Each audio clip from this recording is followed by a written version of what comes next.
The children of Orunmila, prayer, Iwori mejimatika aira uyo atanikara, aye okoko moleni adifafun, baba akafila, eleno aposhire, avo eve ifa akakara, matika ajaba omolo ikiopa shoroshoro, ofata kota koru.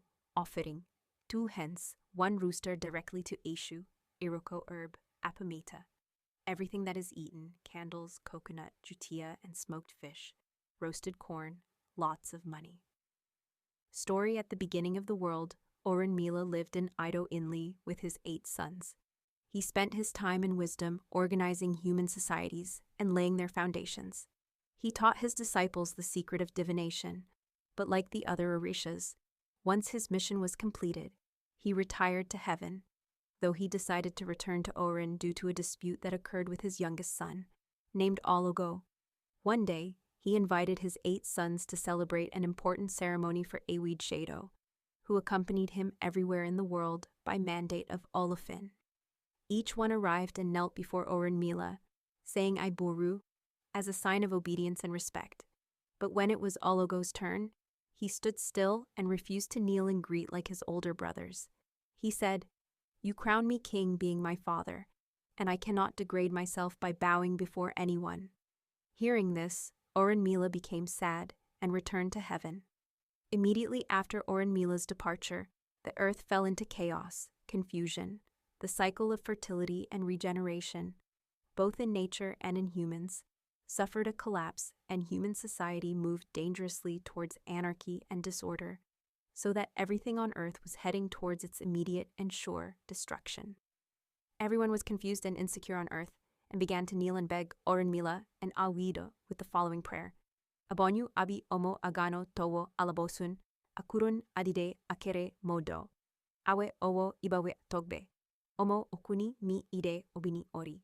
Ashe ere omo ishukweni ota agbado tape ogbo ere oyu kwakwa kwampasile. Adie oshami apon obesile, emure muye awede ni Orunmila vagbe.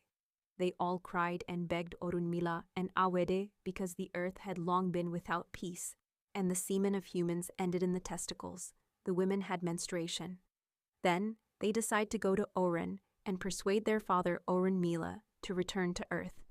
His 8 sons went to heaven, and there was their father at the foot of a very lush palm tree, and he had in his hands 16 ivory heads and 16 seeds of that palm. When they arrived, they had to ask for permission because that land belonged to Ogbi Tua ni Alara.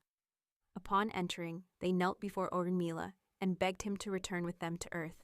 But he refused and told them, "Put your hands," and he gave each of them 16 seeds from that palm, while telling them, "Baba Adel, Baba Fowo, Oni Eni te Mabinu, Baba Adele, Baba Fayani. Oni eni te mabinu, Baba Adele, Baba Fumo obi oni eni te mabinu, Baba Adele, Baba Fumo ori, oni eni te mabinu ire, bogbo ate eba feni laye eni te mabinu." He told them, "I will not descend again, but you will use these seeds, called Icanis, to divine, for they will be the same representation of me on earth." Since then, they used the Icanis to divine with Orunmila. He told them that they had to have a weed by their side to take care of Ifa, and he gave them the 16 ivory heads to put on Awidi, and from then on he accompanied Iwori Meyi and Ogbi Tua ni Lara. Note: a weed carries a horse-mounted agbaran, loaded with arrow, obi, kola, osun, gold dust, ikan fuzz, eku, ija, awado, osanyan herbs, and on top of the plate an awofakan made of ivory. He lives at the foot of Orunmila,